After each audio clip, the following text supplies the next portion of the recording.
Hi everybody, it is me, Rachel, your friendly neighborhood YouTuber and quilter, and I am back with some tips and tricks on tumbling cosmos. It's been a little while since I've done a video, but I have been plugging away on the top left section, and I wanted to make a video to show you a few of the things that I have learned and some tips that will really bring us pretty far into this quilt.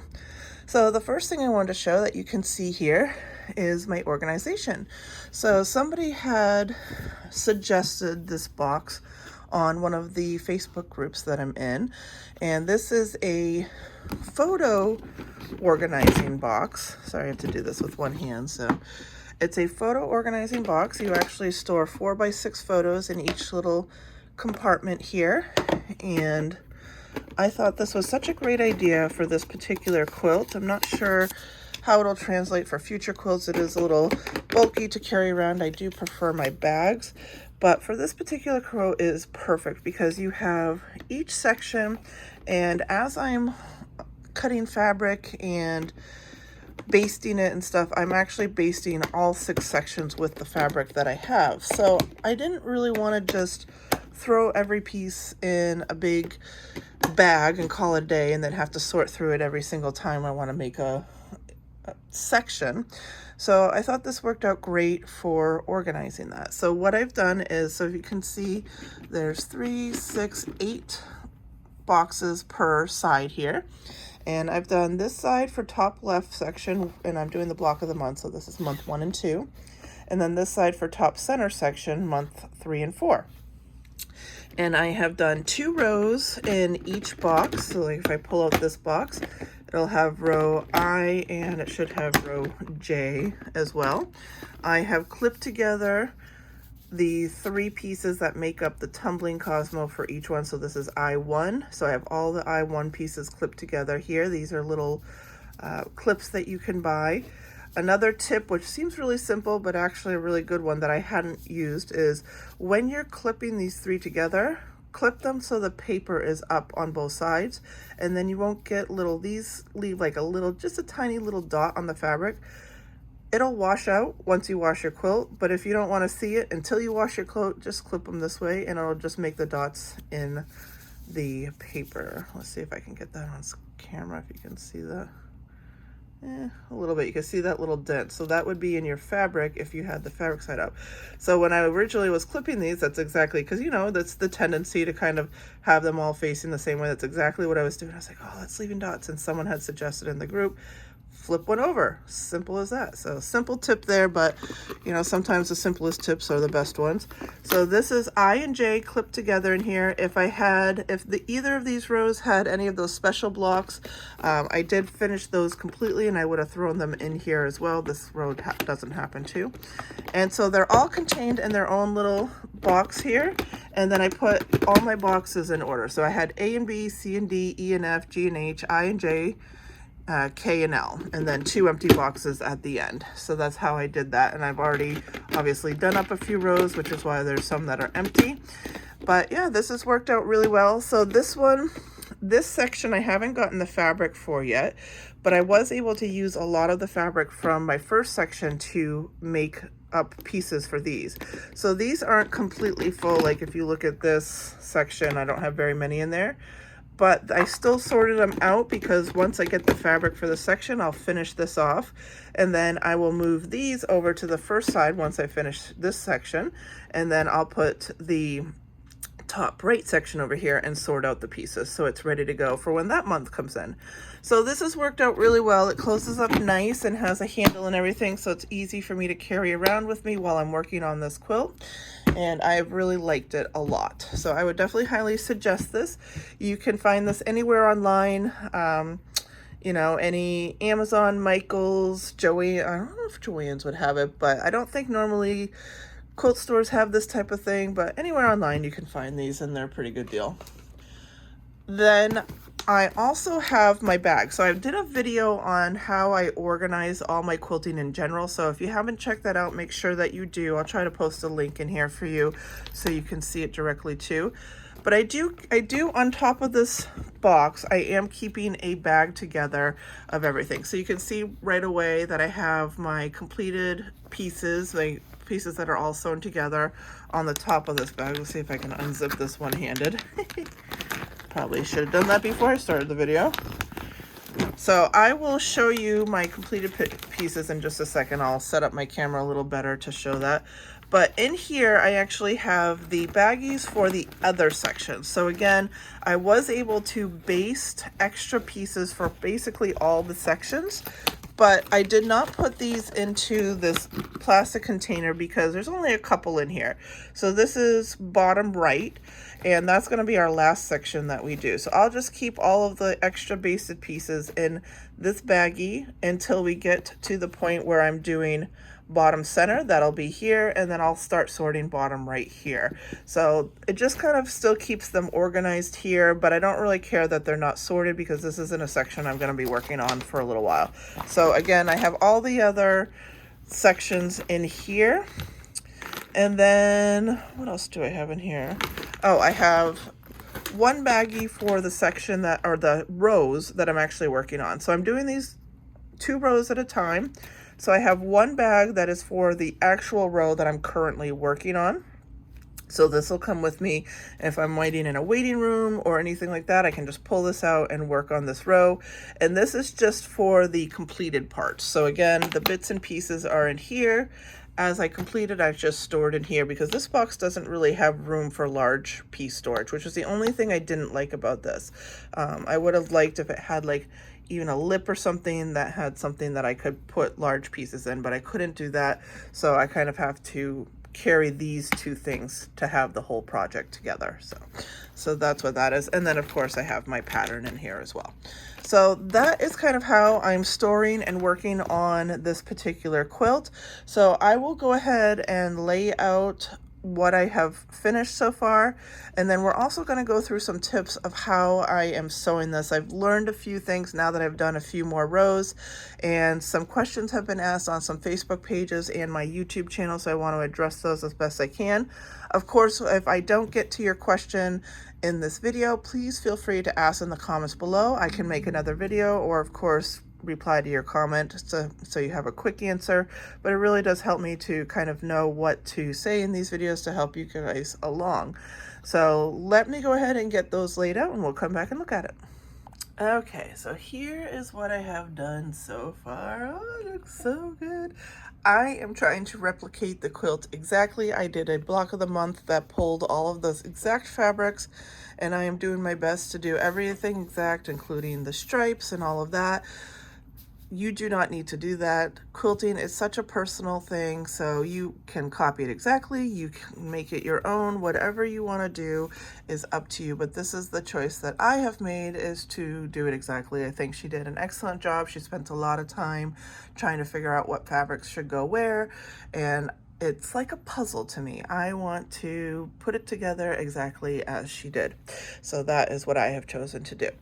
So let's get into this a little bit though, how I'm sewing this together. So you can see this top section I have together as 4 rows. So this is row A, B, C, and D. What I did is I actually put together row A and B at first, and you can see that in some of my videos.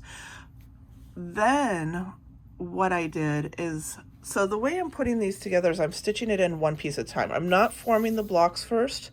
I feel like it's an extra step that really isn't needed, because you're going to form the blocks, then you're going to stitch the blocks together. If I can just do this 1, 1, 1, 1, 1, 1, 1, I'm forming the blocks as I go, and I'm not taking 2 steps to put them together.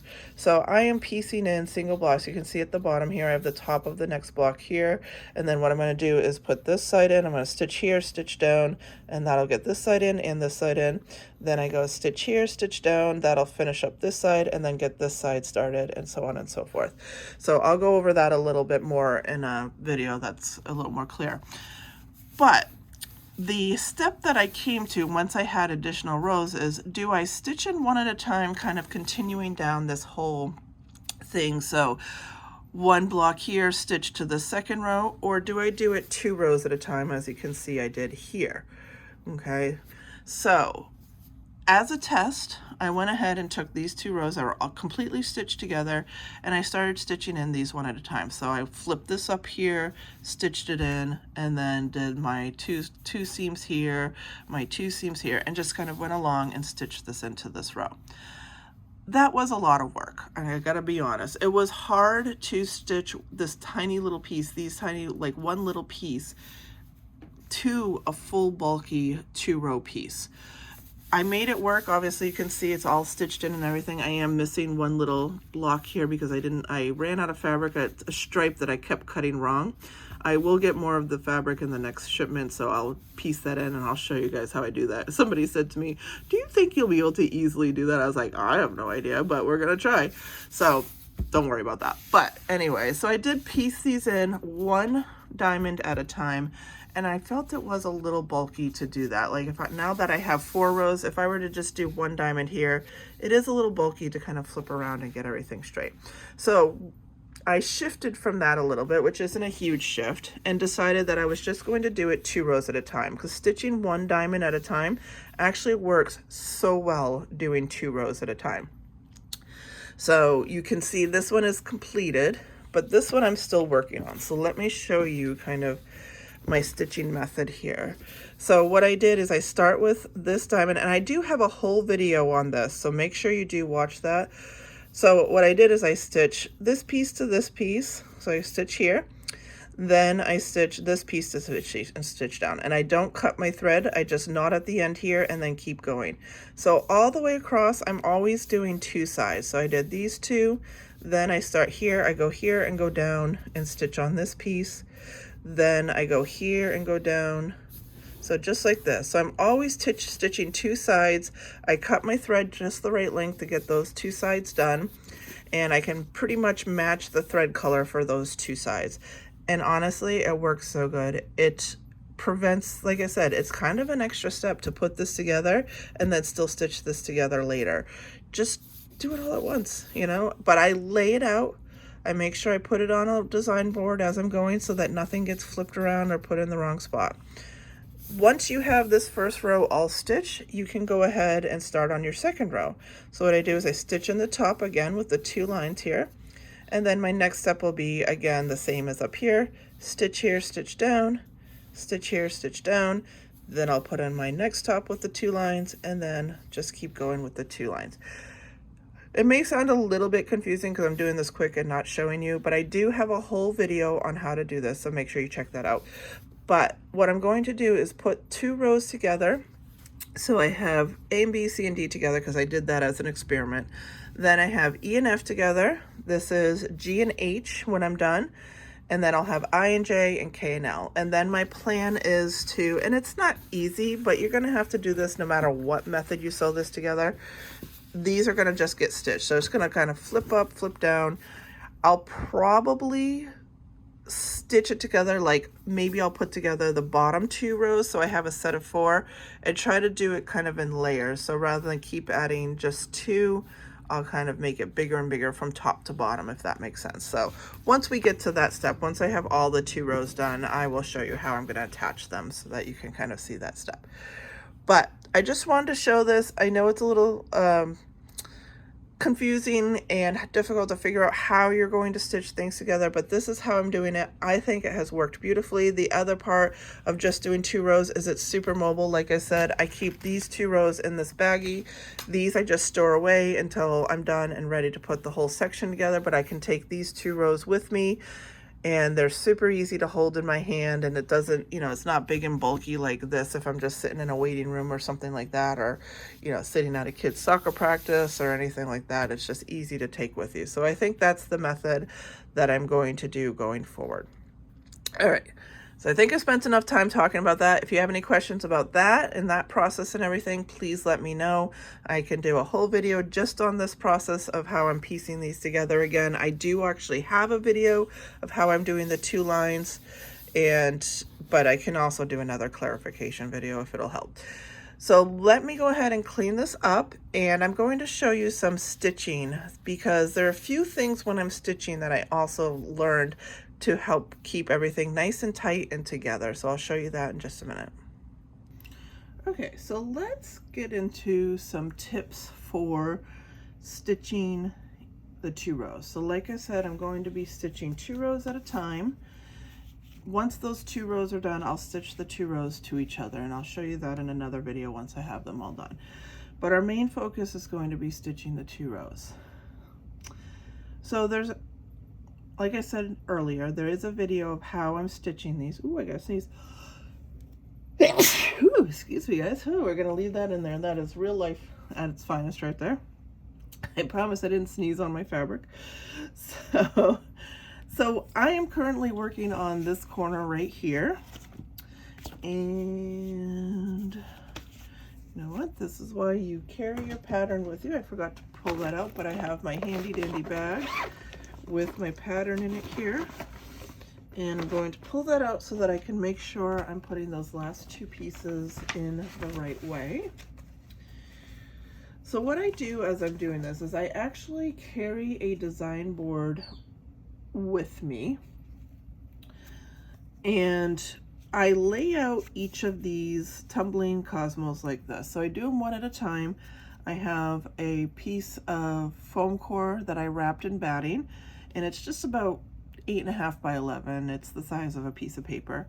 And as I'm stitching, so if I'm out and about, like I said, waiting room or something like that, I would lay these out, these 3 pieces out, and leave them on my design board as I'm stitching. That way, there's no question about what goes where or anything like that. They are labeled, but sometimes you can get confused what's left and right when you're stitching from the back.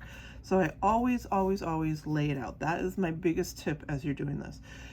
Go slow, take your time. If you're going to stitch it the way I do, where you're not putting the blocks together first, make sure it's all laid out. You won't have any issues at all.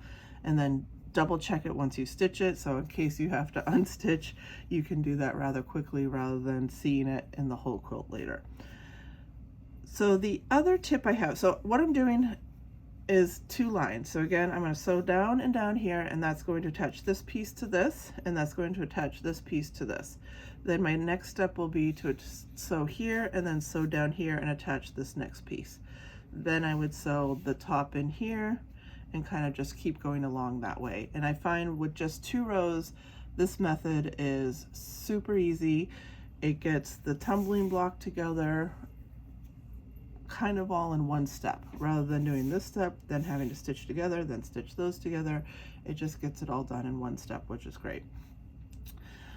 A question I did have though in the group, and I'm sorry if I don't remember who had asked me, was about doing a cross stitch at the intersections where we have a lot of these tails coming together. So because you're basically forming a star, essentially, once you're done, you have points where a lot of these tails come together. So obviously where there's no pointy point, there's no tails coming together. So that section is perfectly fine.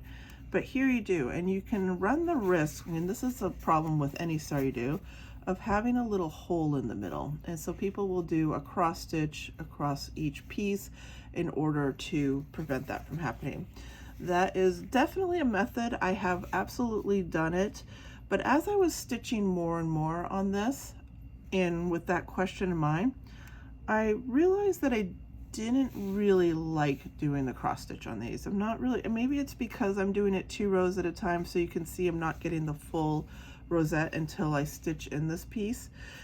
So I have actually been doing something that's fairly simple that I think has worked really well to prevent that hole. And what I have been doing is just making sure at the end where the rosette's going to be. So like this one will come in and it will form part of the rosette, this piece. So when I'm stitching this piece, words, and I'll try to zoom in a little so you can see. What I do is, if I'm stitching it like this, I would actually start here. And what I have been doing is making sure that my thread goes right at the very, very beginning.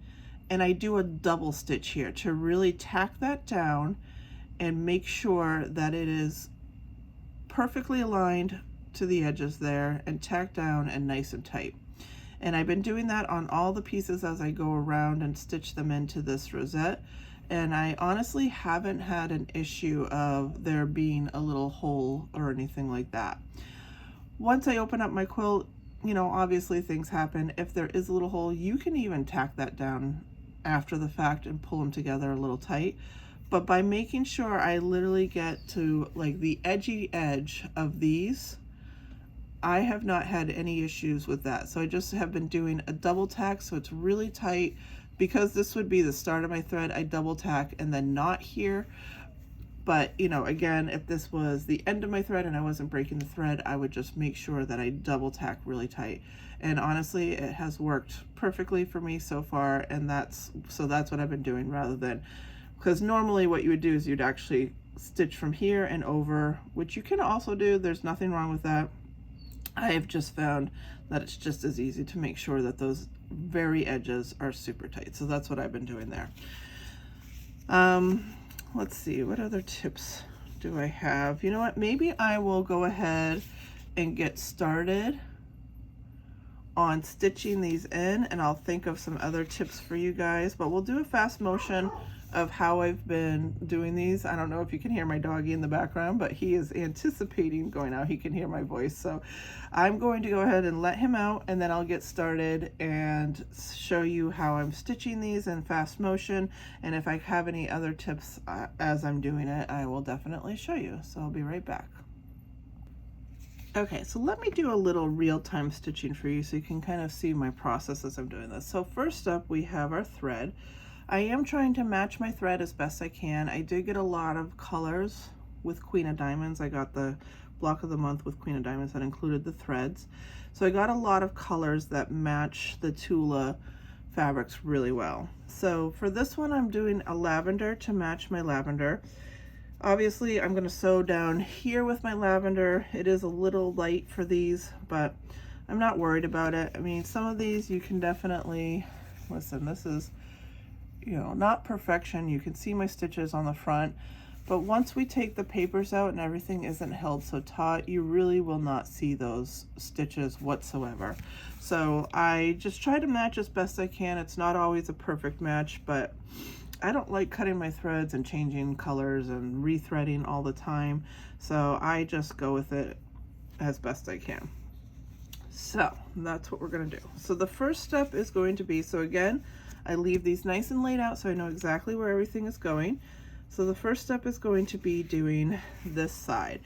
And another thing I really like about doing this way with the diamonds individual rather than forming the tumbling cosmos is everything lines up nice and straight, because you just line up diamond to diamond and you get your edges nice and straight. I haven't really had any issues, because that was kind of one of my worries, is would I be off on these and then my tumbling cosmos squares look off. But you can see I've done a really good job of lining everything up. It really has not been that difficult at all.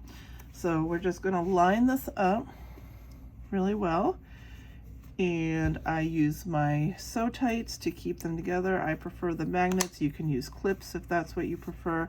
I just find my thread gets caught a lot more if I use the clips. I sew from right to left, and I want to end here in the middle, so I gotta sew this way, because that's what will allow me to attach the next piece. So you want to make sure you're paying attention to the direction you're sewing so that you can get your two lines without cutting your thread. So again, this is where a rosette is going to come together. So I'm going to show you, and this is the danger part here. You can get a little hole in there, and if you notice that after the fact, you can always take a stitch after. But I have found if I really go to the tippy edge of these pieces and just take my little bite, and I leave a little tail. And do I have any tails here? I've been cutting my tails. Oh, this is another tip I have. So I have been leaving my tails loose. Sometimes I tuck them into my stitching, but I've chosen not to do that because sometimes those kind of migrate out to the front. And I was cutting my tails small. Can you see this? When I was doing the ends, like after, not the beginnings, but the ends. I don't know if you could see that. It's so small. There it is. I was cutting those small, and then I was noticing that they were tucking into the front because they were so small I couldn't really control them. So that's another tip I do have. When you end your thread, don't be afraid to cut your tails a little bit longer. They're not going to get in the way on the back of your thing, and you'll be able to control them a little better when you are stitching in your next pieces. So kind of may seem like a little bit of a silly tip, but I did notice that one of mine, the tails was on the front, and once it's on the front and everything is stitched, all I could do was trim it even shorter because I can't really migrate it to the back once it's on the front. So be really conscious of that, of your tails as you're stitching these as well. All right, so we took one bite. We're gonna take a second bite here, right on that tippy edge, and we're gonna pull it nice and tight. And then I'm gonna take my, because this is the beginning of my thread, I'm gonna take my third bite, and this one is gonna have our knot. So what we do is we just go through 3 times, and then we have our knot to start, and then we just push our thread out of the way and just keep going. So again, just little bites. You just want to be biting just the top couple threads of each piece. Again, if your threads show to the front a little bit, it's fine. If they seem really big on the front, then you're taking too big a bite. You legitimately just want to take, I know it sounds weird, but it's really just the top 2 or 3 threads of these folds. And remember, this is handcrafted, this is handmade, this is an art that has been around since the 1700s, English paper piecing. So don't feel like you have to look like a machine. Don't feel like you don't have, you know, if you don't want to see your stitches, so be it. You know, find a method that works for you. The flat back method works really well for not showing any stitches on the front. Personally, I am putting so much time and effort into this. I want to see a few stitches on the front. I want someone to look at this and see those stitches and say, oh wow, this was handmade by my great-great-grandmother, and you could see all her little stitches and everything like that. So, you know, don't be embarrassed of stitches showing. Be proud of them. Be proud of the fact that you are taking the time to do this quilt. This quilt, you will have hundreds of hours into this quilt by the time it is completed. So don't rush it. Don't feel like, you know, if you need to look like a machine if you're hand piecing it. Now, I know some people are machine piecing this quilt, and that's totally fine. That's a little bit quicker method. If you want to quickly get it done and move on to the next project, that's fine too. I kind of look at this like I'm doing a puzzle. I think I had mentioned that earlier. It's like doing a puzzle. You know, everyone has a hobby. So I actually went to a friend's gathering for St. Patrick's Day, and in the downtime I was quilting this particular quilt, and everybody thought it was absolutely beautiful, and everyone also thought they could not believe that I was hand stitching and how long it was going to take. And I said, you know, I could be at home doing puzzles. People love doing puzzles. I could be doing puzzles. That's a totally valid pastime. But instead I quilt. That's how I choose to express my creativity. So I don't look at this as something that has to be rushed or fast or whatever. My fun in this quilt is actually in putting the top together. It's not even really the finished piece. The finished piece will be beautiful and I'm very grateful for, but just like you would lacquer a puzzle and hang it on the wall, that's probably what this, I mean, I'm not going to lacquer my quilt, obviously, but you know, it may become a wall hanging, or maybe it'll get used. It probably won't get used a lot since I did put a lot of hours into it, but that's just the piece de resistance. That's not the, what do they say? It's not the destination, it's the journey. So this is just something fun that I like to do in my spare time, and I just take my time with it and enjoy it, and I hope that you do too. I know sometimes, especially if you're new to this, especially English paper piecing, it can feel like you're doing it all wrong, but I promise you, you probably are not. You are going to be fine. Even if all your stitches are crazy and wacky and not great, you'll get better with time and practice, and you'll see that everything improves. But don't take out those first stitches. That is part of your journey, just like anything else. Everything takes practice. So all right, so I have that stitched on, And we're gonna go ahead and do this last piece. So again, I have it on my design board. I know exactly how it's gonna go in. So my thread ended here. I did tie off a knot. I always tie off a knot at the end of a line, but I did not cut it. We're gonna keep going without cutting. I'm trying to do 2 lines without cutting, so that's my goal for the entire quilt. So I'm gonna flip this over right on my design board. I try to do this so that I know for sure that I am not getting this wrong. I usually slide my sew tight right under, put that on, and then it's all set to go. So now we're gonna go from the middle out to the edges here. Just wanna make sure everything is all nice and lined up once I pick it up. And we will keep going. Where did I put my needle? Oh, here it is. Usually I put it on the back. I put it on the front that time. So this middle, again, is not where my little rosette is. So you're usually not gonna get a hole here in the middle, but again, we just kind of pick up the very edge. Oh, I lost my thread. Whoops, which is why I don't usually put my thread on the front. So we gotta rethread the needle. Got a little fuzzy end, so let's trim that off. Trim, trim, trim, trim, trim. Alright, so here we go. Threaded the needle. Okay, so let's do this again. So again, we'll just go to the edge either way. I will probably double stitch. I like to double stitch on the edges because it really pulls. It's like you can see, I don't know if you can see it, but you know, I can kind of pull that apart if I only had one. So I do like to double stitch right on the edge of all of my pieces, because now even when I pull it, even though I haven't gone anywhere else, it won't pull apart anymore. So like I said, that prevents those little holes because those edges are not moving whatsoever. So we're just going to go ahead and keep stitching this edge. We're going to go all the way down. I'll do this in fast motion all the way down, and then again when I get to this end, this is going to be a place where there will be a rosette eventually again. So I really want to make sure that I double stitch there, and then this is going to be the end of the line where I cut my thread, because I already did my first line. I'm doing 2 lines on each thread, so I'll cut my thread here, I'll knot it and then cut it, obviously. And then remember just to leave that longer tail than usual, than you would think, so that your tails don't pop out to the front on you like I did have happen to me once.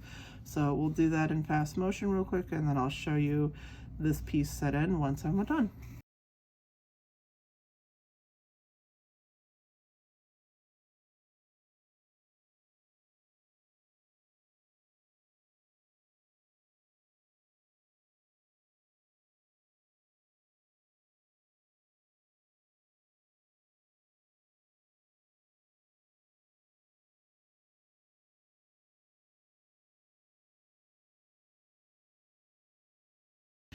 Okay, so I've gotten to the end of the line. I did my single stitch like I normally would. So again, you can see it's easy enough to pull apart. So that double stitch at the end of each one is really important, because that's going to prevent those holes and anything shifting and everything like that. So I'm going to go ahead and do my double stitch, and then I'll show you again that now, just with nothing else, it's really hard to pull apart and make spreads. So that's what you want to do. And then because this is the end of my thread, this is my second side, I'm going to go ahead and tie off my thread. So we do a loop, and then we go through it 3 times, pull it nice and tight, and that'll end my thread. And then again, I'm leaving my tails a little longer now because they're easier to hold back when I'm doing the next section. I can hold that back nice and easy. So don't be afraid of leaving longer tails. Once they're on the back, you're never gonna see them again anyways. So that ends that section. So let's go ahead and open this up so you can see now I have this piece stitched on, and I'm ready to keep moving. So I would pull out, so again, I have my little 4x6 box here. So I will pull out H2, that's gonna be my next section, unclip it, and then use my pattern to make sure my pieces get laid out correctly. So stripes on this side, this here. So this is how this is gonna get laid out. So again, I would put this on my design board if I'm out and about, and make sure that this sits here like this. My next stitching is going to be to go ahead and start here, stitch up to this, and then go down. I'll use my lavender thread. I always should, since this is lavender, I'll use my lavender thread for all the next pieces as well. I probably won't switch to a darker thread until I get to this next one is going to be this piece. So I'll start with my darker thread there, but that is going to be my next step. Stitch here, stitch down, then I'm going to put in my top, then I'm going to stitch here, stitch down, and just keep going all the way to the end of this row. So hopefully the tips that I gave you today will help you all along. Obviously, this is going to be a long-term project, and these tips are going to help you with every single piece in this entire quilt, which ends up being about a queen-size quilt. It's a pretty big quilt. So if you have any questions, please feel free to ask in the comments below. Then I can include some more tips in future videos as well. I'm going to go ahead and finish off this row off camera, and once I have all of my sets of 2 rows done, I will come back and show you how I'm going to stitch the double rows together. If you have not subscribed to my YouTube channel yet, make sure you do so. I do post these videos pretty sporadically, so YouTube will alert you when I have a new one posted if you subscribe to the channel. Thanks everyone for watching my tutorials, and I hope you have a great day. Bye everyone.